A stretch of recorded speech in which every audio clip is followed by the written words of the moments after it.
Hello students, मैं संतोष कुमार यादव आप सभी का इस ऑनलाइन सेशन में स्वागत करता हूं। आज हम क्लास 11th में अकाउंटेंसी में chapter 3 accounting standards and international financial reporting standards के बारे में पढ़ेंगे। Accounting standards and international financial reporting standards. तो यहाँ हमारा जो चैप्टर है उसमें हमें 4 टॉपिक्स को पढ़ना है। अकाउंटिंग स्टैंडर्ड्स क्या होता है, इनके meaning, nature, objectives, advantages and utilities क्या हैं। इसके बाद में अकाउंटिंग स्टैंडर्ड्स कौन कौन से हैं जो institute of chartered accountants of India के द्वारा बनाए गए हैं। इसके बाद में IFRS क्या होता है, उसका मीनिंग, ऑब्जेक्टिव, एजम्पशंस क्या हैं और इसको यूज़ करने के लिए क्या फाइनेंशियल स्टेटमेंट बनाने पड़ते हैं, डिफरेंस क्या है IFRS और GAAP के बीच में, और इसका भारत में किस प्रकार से उपयोग किया जाता है। तो सबसे पहले हम पढ़ेंगे अकाउंटिंग स्टैंडर्ड्स के बारे में। A number of generally accepted accounting principles, जिन्हें हम संक्षेप में जनरली का G, एक्सेप्टेड का A, अकाउंटिंग का A और प्रिंसिपल्स का P, यहाँ पर शॉर्ट करें GAAP यानी GAAP, in the form of concepts and conventions have been developed and accepted to bring uniformity and comparability in the financial statements of different business enterprises. जैसा कि हमने पिछले चैप्टर में पढ़ा कि हमारे बिजनेस में अपने अकाउंट को प्रिपेयर करने के लिए कुछ ऐसे कंसेप्ट को स्वीकार किया गया है जिन्हें कि सभी लोग स्वीकार करते हैं और उसके आधार पर अपने अकाउंट को प्रिपेयर करते हैं। इन्हें हम जनरली एक्सेप्टेड अकाउंटिंग प्रिंसिपल्स कहते हैं। इस प्रकार के अकाउंटिंग प्रिंसिपल्स को कंसेप्ट और कन्वेंशंस के रूप में डेवलप किया गया है और स्वीकार किया गया है, जिससे कि हमारे बिजनेस के जो अकाउंट्स हैं वो यूनिफॉर्म हो, एक समान रूप से बने और उनको आपस में कंपेयर किया जा सकता हो, जिससे कि बनने वाले फाइनेंशियल स्टेटमेंट अलग अलग बिजनेस के द्वारा जो बनाए जाते हैं उनके आपस में कंपेरिजन किया सके। Under the GAAP a large number of alternative treatments have been adopted for the same item. यहाँ पर ये ध्यान देना होगा कि इसके अंतर्गत अकाउंटिंग ट्रीटमेंट के लिए एक ही सिचुएशन के कई अल्टरनेटिव मेथड बताई गई हैं। As a result the financial statements become inconsistent and incomparable. इस कारण से जो हमारे बिजनेस के फाइनेंशियल स्टेटमेंट होते हैं वो असमान होते हैं और उनकी आपस में तुलना करना सही नहीं माना जा सकता। Therefore it was necessary to harmonise and standardise this incomparable accounting policy. इसलिए ज़रूरी है कि इन अकाउंटिंग प्रोसीजर्स को या मेथड को एक ऐसे स्टैंडर्ड फॉर्म के रूप में बदला जाए जिससे कि उनकी कंपैरेटिवली हो और उनमें कंसिस्टेंसी रहे। To promote world wide uniformity in published accounts, the international accounting standards committee यानी IASC, जिसे कि अब इंटरनेशनल फाइनेंशियल रिपोर्टिंग कमेटी भी कहते हैं, was set up in June 1973 with 9 nations as founder members। तो दुनिया भर में जो बिजनेस के अकाउंट पब्लिश किए जाते हैं उनमें एक जैसा देखने को मिले, एक रूपता हो, इसके लिए IASC के द्वारा 1973 में 9 देशों के मेंबर्स के साथ में इसकी स्थापना की गई है। The purpose of this committee is to formulate and publish in public interest. इसको स्थापित करने का उद्देश्य था कि बिजनेस के जो भी अकाउंट तैयार किए जाते हैं और जो पब्लिश होते हैं वो पब्लिक इंटरेस्ट के लिए होते हैं। तो इसलिए the standards to be observe in the presentation of audited financial statements and to promote their world wide acceptance and observance. इसलिए ज़रूरी है कि इन फाइनेंशियल स्टेटमेंट का जब ऑडिट किया जाता है तो उनकी पूरी दुनिया में मान्यता होनी चाहिए और उन्हें उसी रूप में देखा जाना चाहिए जैसे एक देश में उनको देखा जा रहा था। इसके लिए IASC ने जो डिफरेंसेस थे अदर डिफरेंट कंट्रीज़ के जो अकाउंटिंग प्रैक्टिसेस थी उनमें जो डिफरेंसेस थे उनको कम किया और this process of harmonisation will make it easier for the users and preparers of financial statement to operate across international boundaries.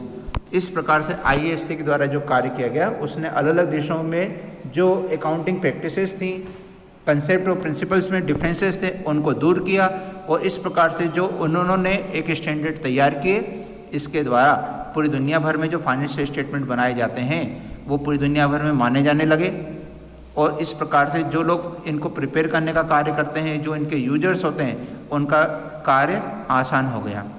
In our country the institute of chartered accountants of India, जिसे हम ICAI कहते हैं, institute का I, chartered का C, accountants का A और India का I, ICAI, जो कि CA की एग्ज़ाम कराती है, उसका एस्टेब्लिशमेंट हुआ था। उसके द्वारा एक अकाउंटिंग स्टैंडर्ड बोर्ड ASB 1977 में बनाया गया।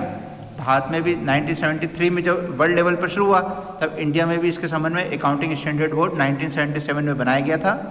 The ASB has been empowered to formulate and issue accounting standards that should be followed by all business concerned in India. ASB के द्वारा जो अकाउंटिंग स्टैंडर्ड बनाए और इशू किए गए हैं, उनको भारत में जो भी बिजनेस कंसर्न कार्य कर रहे हैं उनको फॉलो करना अनिवार्य है। तो यहाँ पर हम दो चीज़ देख सकते हैं, एक ICAI के द्वारा बनाए गए अकाउंटिंग स्टैंडर्ड जो इंडिया में माने जाते हैं, और दूसरे होते हैं IASC के द्वारा या IFRC के द्वारा बनाए गए स्टैंडर्ड, जो कि पूरे वर्ल्ड लेवल पर फॉर्मुलेट किए गए हैं। अकाउंटिंग स्टैंडर्ड्स की डेफिनेशन देख सकते हैं। सिंपली स्टेटेड, साधारण शब्दों में, accounting standards are the policy documents issued by the recognised accounting bodies relating to various aspects of management, treatment and disclosure of accounting transactions। तो अकाउंटिंग जो स्टैंडर्ड हैं या लेखांकन मानक, इनका हिंदी में कहते हैं लेखांकन मानक, अकाउंटिंग स्टैंडर्ड्स, ये जो है एक ऐसे पॉलिसी डॉक्यूमेंट होते हैं जो कि रिकॉग्नाइज अकाउंटिंग बॉडी के द्वारा इशू किए जाते हैं, जो भारत में ICAI है उसके द्वारा इशू किए जाते हैं। और इनमें अकाउंटिंग मेजरमेंट कैसे किया जाना चाहिए, ट्रीटमेंट कैसे होना चाहिए, और अकाउंटिंग ट्रांजैक्शंस हैं उनको किस प्रकार से डिस्क्लोज किया जाना चाहिए, इसके संबंध में अकाउंटिंग के लिए पॉलिसी डॉक्यूमेंट तैयार किए गए हैं। इन्हें हम अकाउंटिंग स्टैंडर्ड कहते हैं। नेचर ऑफ अकाउंटिंग स्टैंडर्ड्स, इनकी विशेषताएं क्या हैं? They lay down the norms of accounting policies and practices, इससे हमें अकाउंटिंग पॉलिसी और प्रैक्टिसेस क्या होनी चाहिए उनके नॉर्म्स की जानकारी मिलती है। They limit the area within which accountants have to function, इससे हमें पता चल जाता है कि अकाउंटेंट को किन लिमिट के अंदर कार्य करना है, यानी कौन सी मेथड को लेके चलना है, कौन सी मेथड को यूज़ नहीं करना है। They prescribe a preferred accounting treatment from the available set of methods for solving one or more accounting problems. इस प्रकार की स्थिति जब हमारे पास में किसी कार्य को करने की कई मेथड होती हैं, तो उसमें से किस मेथड का हमें यूज़ करना है, अकाउंटिंग स्टैंडर्ड ये हमें बताते हैं। जैसे कि हमने पहले भी पढ़ा है कि कंपनियों के द्वारा क्या किया जाना चाहिए और पार्टनरशिप वगैरह बिजनेस में क्या करना चाहिए, पिछले चैप्टर हमने पढ़ा था, उसी के बारे में यहाँ बताया गया है। They remove the effect of diverse accounting policy. Accounting policy में बहुत तरह के अलग अलग सिस्टम देखने को मिलते थे, तो इसको ख़त्म किया गया और इस प्रकार की स्थिति में हर बिजनेस के लिए किसी खास पॉलिसी को ही यूज़ करने की अनुमति दी गई है। They provide information to the users of financial statements about the basis on which such standards have been prepared. Accounting statement जो हम बनाते हैं, फाइनेंशियल स्टेटमेंट बनाते हैं, इनके जो यूजर्स हैं, जो हमने फर्स्ट चैप्टर में पढ़ा था कि यूजर्स कौन कौन होते हैं फाइनेंशियल स्टेटमेंट के, उनको इन्फॉर्मेशन अकाउंटिंग स्टैंडर्ड की मदद से मिलती है और इस प्रकार के इन्फॉर्मेशन उन्हें मिल पाए, इसके हिसाब से अकाउंटिंग की जाती है। Objectives of accounting standard, accounting standard को बनाने के क्या उद्देश्य हैं? तो फर्स्ट है to provide direction. Accounting standard हमें किस प्रकार से अपने अकाउंटिंग रिकॉर्ड को मेंटेन करना है, किस प्रकार से उन्हें तैयार करना है, इसका गाइडेंस देता है, डायरेक्शंस देता है। सेकेंड है to provide uniformity. Accounting standard को यूज़ करने से अलग अलग बिजनेस कंसर्न के द्वारा जो अकाउंट तैयार किए जा रहे हैं उन्हें एक समान रूप से बनाया जा सकता है, उनमें एक जैसे रूल्स को यूज़ किया जा सकता है। इस प्रकार से हमारे बिजनेस में जो एजम्पशंस हैं, रूल्स हैं, पॉलिसीज़ हैं, वो एक समान होती हैं, तो उनका कंपैरिजन करना आसान हो जाता है। टू इम्प्रूव कंपेरेटिबिलिटी, अकाउंटिंग स्टैंडर्ड हमारे बिजनेस में कंसिस्टेंसी क्रेडिटेबिलिटी और कंपेरेटिबिलिटी को बढ़ावा देते हैं और इनको डाटा को अलग अलग फर्म के द्वारा यूज़ किया जा सकता है। फोर्थ है to improve understandability. Accounting standard की एक निश्चित डेफिनेशन होती है, उनके एक प्रोसीजर होता है। तो एक बार जब उनको यूज़ करना शुरू कर देते हैं तो उनका हमेशा एक ही मतलब होता है, और एक बार जब हमें ये पता चल जाता है कि किस बिजनेस में कौन सी स्टैंडर्ड को यूज़ किया जाएगा, तो अगर हम उसको ठीक से समझ लें तो हमारे लिए उस बिजनेस में किस प्रकार से रिजल्ट निकाले गए होंगे उससे समझना ईजी हो जाता है। फिफ्थ है to provide information to the users. Accounting standard के द्वारा हम बिजनेस में जो भी इंफॉर्मेशन क्रिएट होती हैं वो यूजर्स को अवेलेबल करा सकते हैं। इसके बाद में है advantages and utilities of accounting standards. अब हमारे बिजनेस में जो हमने अकाउंटिंग स्टैंडर्ड यूज़ किए तो उनका क्या उपयोग होगा, उनसे क्या लाभ होगा, उसके बारे में यहाँ पर बताया गया है। फर्स्ट है improve the reliability and creditability of financial statement. हमारे बिजनेस में जो भी हम अकाउंट प्रिपेयर करते हैं, अगर हम अकाउंटिंग स्टैंडर्ड के अकॉर्डिंग तैयार करते हैं तो इससे हमारे बिजनेस में जितने भी अकाउंटिंग इंफॉर्मेशन के यूजर्स होते हैं उन्हें उनकी रिक्वायरमेंट की इंफॉर्मेशन मिल जाती है और वो उस पर भरोसा कर सकते हैं। और इस प्रकार से जो बिजनेस के फाइनेंशियल स्टेटमेंट होते हैं उनके ऊपर भरोसा बढ़ने से बिजनेस को लोन मिलना भी ईजी हो जाता है। गवर्नमेंट भी टैक्सेशन के लिए कुछ खास मेथड को ही प्रेफर करती है। तो इस प्रकार से हम जो लीगल बाउंडेशन होते हैं उनको भी फुलफिल करने में सफल हो जाते हैं। सेकंड है ensures consistency and comparability of financial statements. जब हम अकाउंटिंग स्टैंडर्ड के हिसाब से अपने फाइनेंशियल स्टेटमेंट बनाते हैं तो अलग अलग बिजनेस इंटरप्राइजेस के द्वारा या उसी इंटरप्राइजेस के द्वारा अपने पास्ट के परफॉर्मेंस के साथ में अकाउंट की कंपैरिजन करना इजी हो जाता है। ये हमें ये बताता है कि हमारे बिजनेस की कंपैरिजन के आधार पर प्रोग्रेस किस तरफ चल रही है और हमारा बिजनेस अदर बिजनेस के कंपैरिजन में किस सिचुएशन में खड़ा हुआ है, उनके सामने हमारी कंपैरिटिविटी हम चेक कर सकते हैं। इसके बाद में है third help in resolving conflict of financial interest among various interested groups. Sometimes there is a conflict of financial interest among various persons interested in the financial information.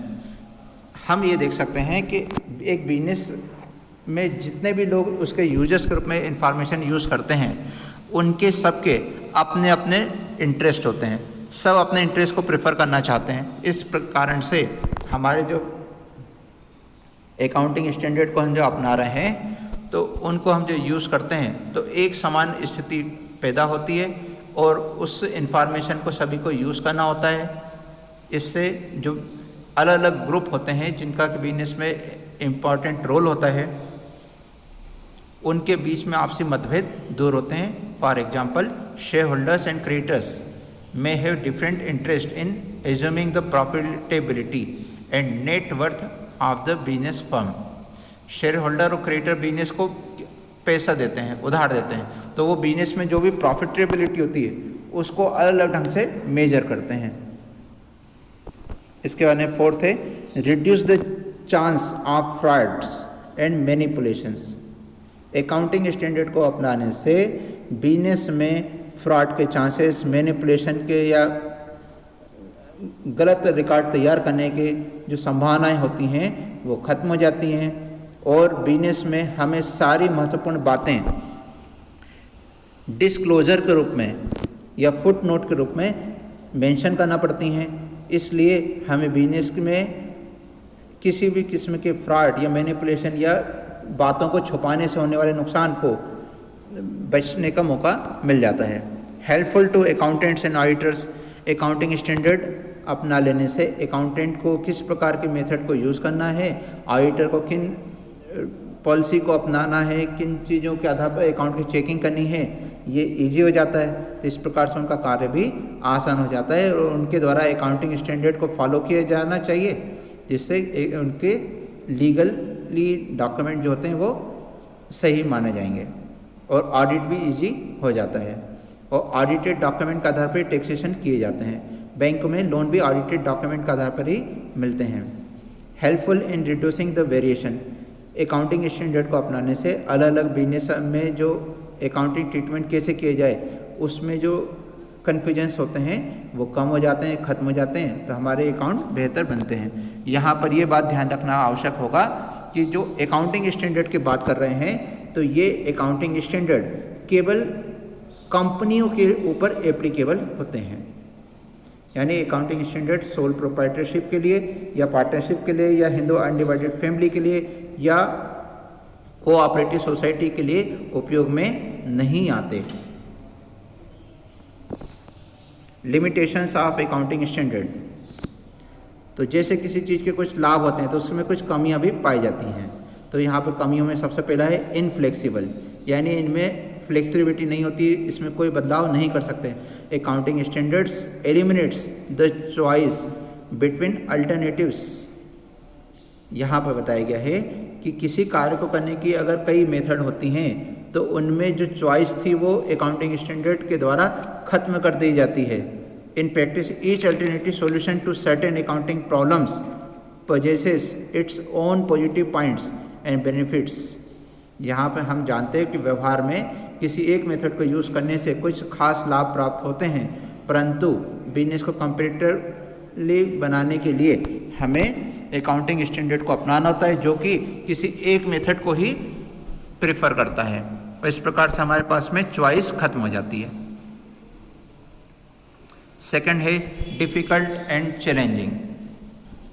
Accounting standard में best alternative को standard के रूप में prefer किया जाता है और जो बेस्ट होता है वो ज़्यादा चैलेंजिंग होता है। इस प्रकार से हमारे द्वारा जो सरल मेथड होती हैं उनको यूज़ करने में दिक्कत आती है, क्योंकि हम उन्हें यूज़ ही नहीं कर सकते, और कठिन वाली जो मेथड होती है जिसमें ज़्यादा बेटर रिजल्ट निकलते हैं उनको जब यूज़ किया जाता है तो हमें ज़्यादा मुश्किल कार्य करने पड़ते हैं, ज़्यादा नॉलेज की ज़रूरत होती है। थर्ड है एक्सपेंसिव।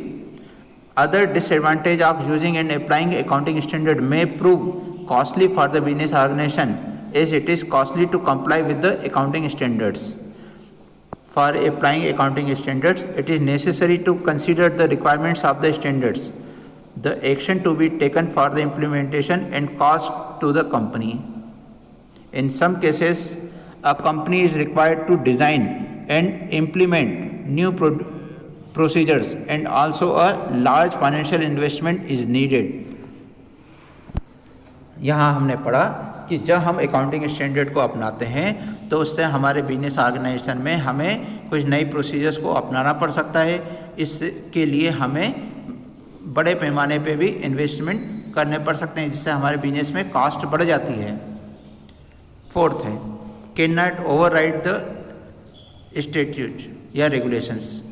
यहाँ पर हमारे अकाउंटिंग स्टैंडर्ड में जब हम किसी को यूज़ करना शुरू कर देते हैं, it is required for accounting standard to be frame within the ambit of prevailing statutes. यहाँ पर हमें ये बात ध्यान रखना होगी कि जब हम किसी अकाउंटिंग स्टैंडर्ड को यूज़ करते हैं तो वो किसी भी देश के कानून को वायलेट नहीं कर सकता है। तो इसलिए हमें इस बात को भी देखना होगा कि किसी प्रकार का कोई वायलेशन तो नहीं हो रहा है। फिफ्थ है रिक्वायर अननेसेसरी डिस्क्लोजर। यहाँ पर हमें बिजनेस से रिलेटेड सारी इन्फॉर्मेशन डिस्क्लोज करना होती हैं। तो कई प्रकार से इस प्रकार से हम इन्फॉर्मेशन भी बिजनेस के बारे में बताते हैं जो कि कानूनन तो बताना अनिवार्य होती है, परंतु उतनी रिक्वायरमेंट उसके बिजनेस पॉइंट ऑफ व्यू से नहीं होती है। कुछ बातें न बताई जाए तो भी काम चल सकता था। इसके बाद में है accounting standard specified by institute of chartered accountants of India. हमने पढ़ा है अभी कि भारत में अकाउंटिंग स्टैंडर्ड ICAI यानी institute of chartered accountants of India के द्वारा प्रिपेयर किए जाते हैं। कंपनी एक्ट 2013 के सेक्शन 133 के अनुसार statement of profit and loss and balance sheet को बनाना अनिवार्य है। इनको बनाने के लिए अकाउंटिंग स्टैंडर्ड को यूज़ किया जाना अनिवार्य कर दिया गया है, और इसके लिए हमें ये जानना जरूरी है कि ICAI के द्वारा कौन कौन से अकाउंटिंग स्टैंडर्ड्स बनाए गए हैं। तो यहाँ पर हम लिस्ट देख सकते हैं।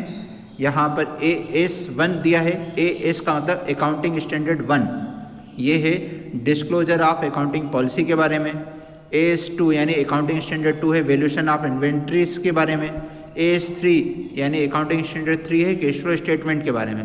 यहाँ पर इनमें क्या और किन कंडीशन में इनको उपयोग किया जाता है, इसमें क्या बताया गया है, जिसके बारे में उसके सामने दिया गया है। यहाँ हम देख सकते हैं कि अलग अलग तरह के जो अकाउंटिंग स्टैंडर्ड हैं उनकी संख्या कितनी है, ये कई सारे यहाँ पर आप देख पा रहे हैं। और लास्ट में हम देख सकते हैं कि 32 नंबर तक ये हमें दिए गए हैं। यहाँ पर हमें ध्यान देना होगा कि ये अकाउंटिंग स्टैंडर्ड केवल कंपनियों को यूज़ करना होते हैं।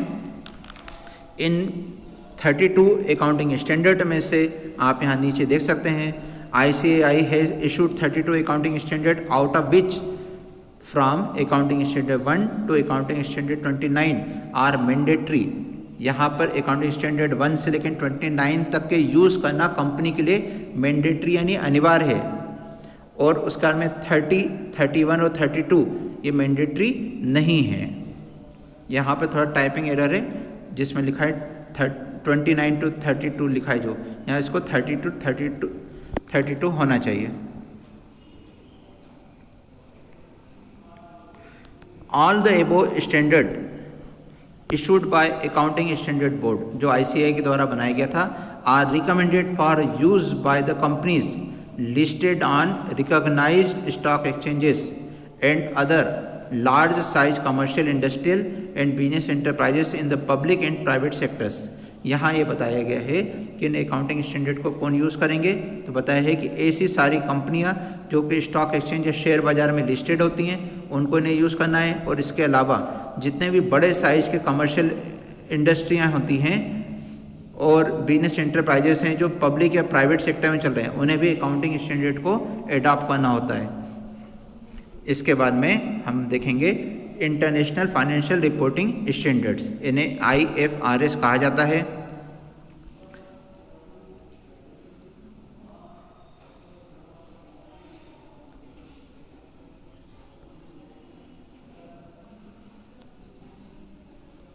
इंटरनेशनल अकाउंटिंग स्टैंडर्ड्स यानी कि IAS required financial statement to comply with all requirements of IFRS।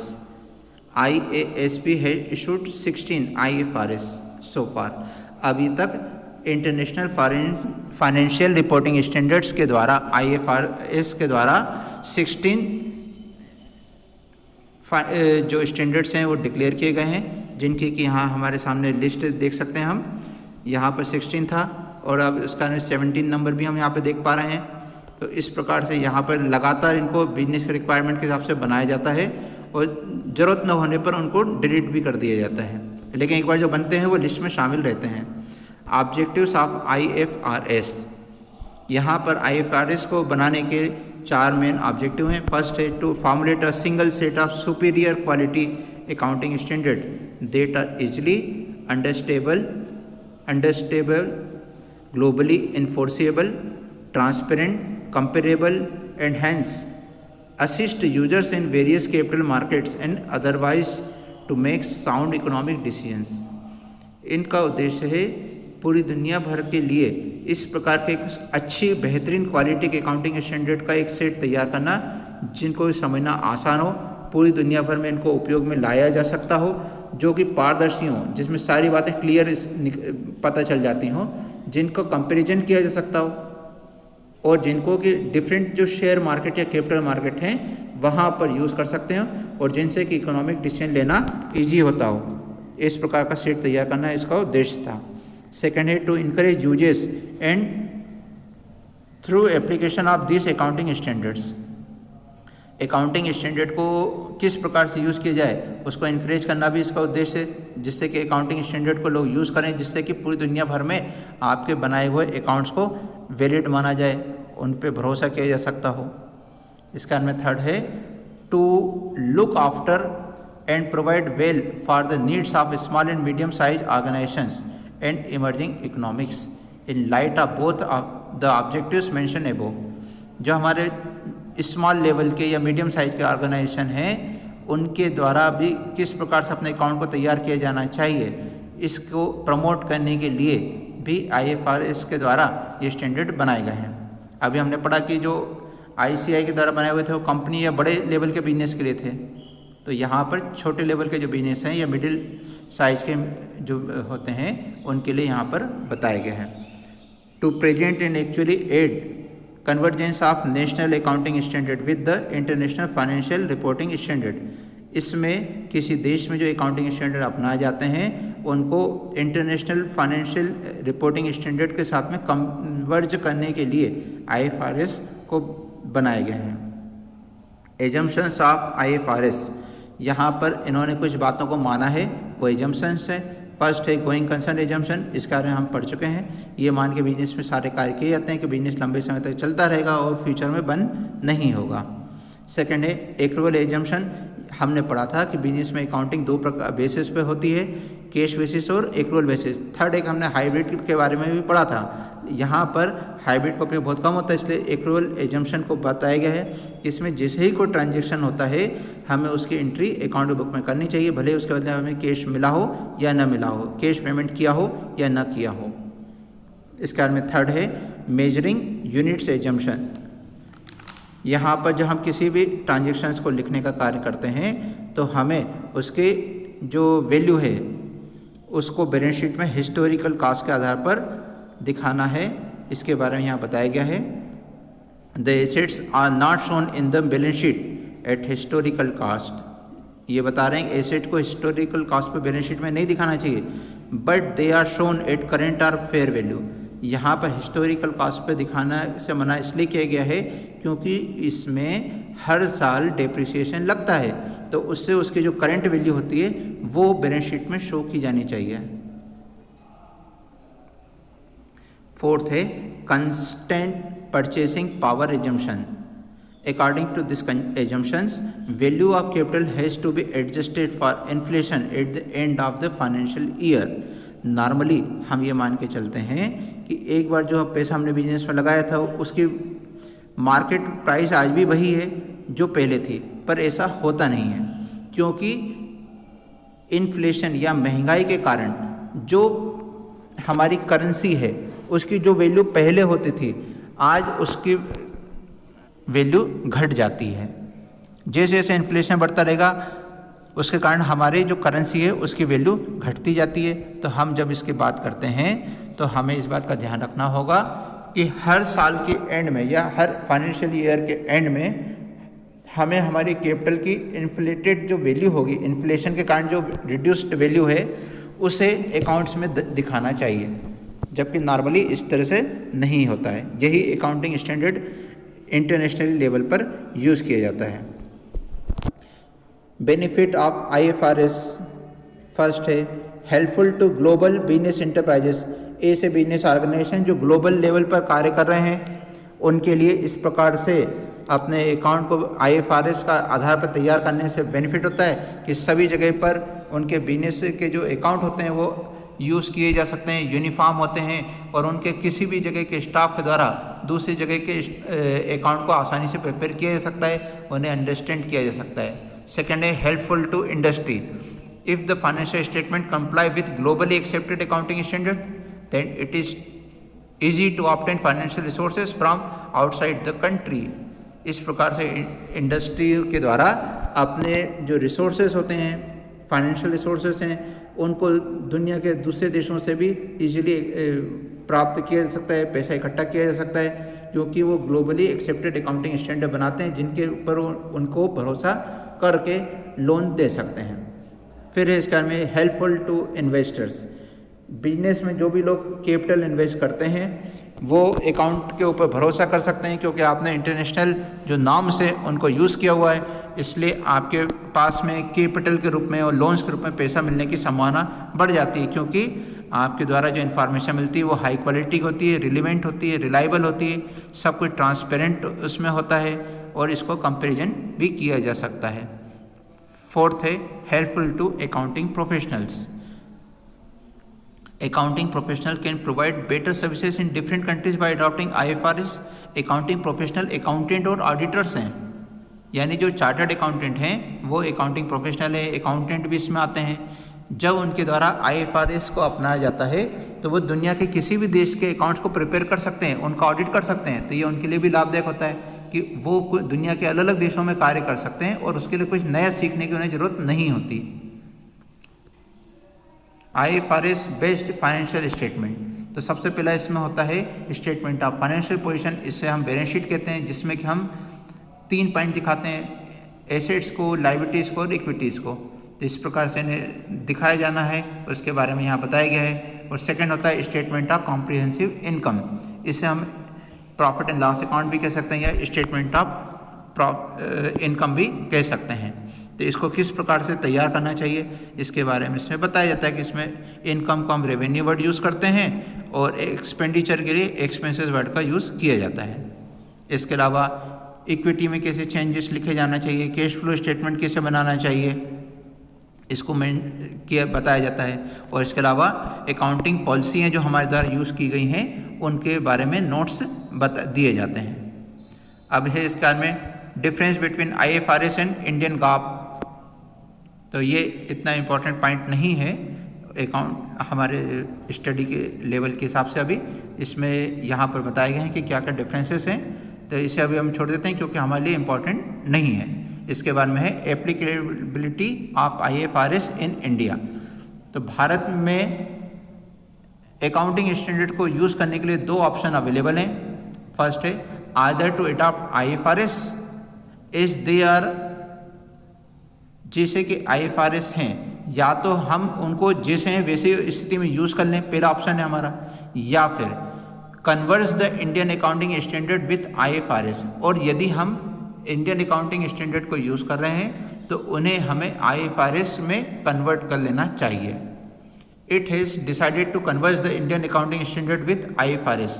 इसलिए हमारे देश में ये तय किया गया है कि जो इंडियन अकाउंटिंग स्टैंडर्ड हैं उन्हें IFRS के साथ में कन्वर्ट कर लेना चाहिए। Conversion is much more than a technical accounting issue. ये कन्वर्जन जो है एक टेक्निकल इशू होता है।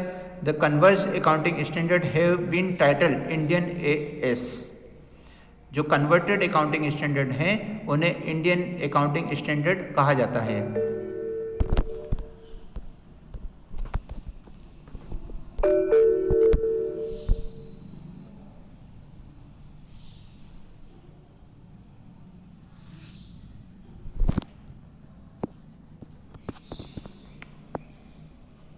यहाँ हम देख सकते हैं कि कौन कौन से इंडियन अकाउंटिंग स्टैंडर्ड हैं जिनको कि कन्वर्ट किया गया है, और इस प्रकार से यहाँ उनकी लिस्ट दी गई है।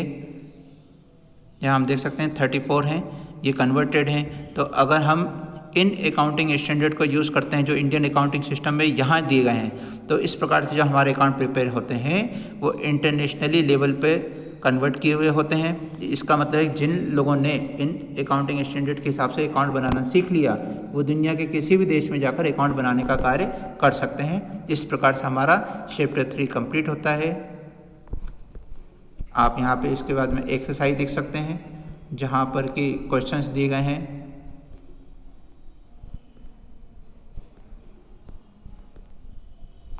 ऑब्जेक्टिव क्वेश्चंस भी दिए गए हैं।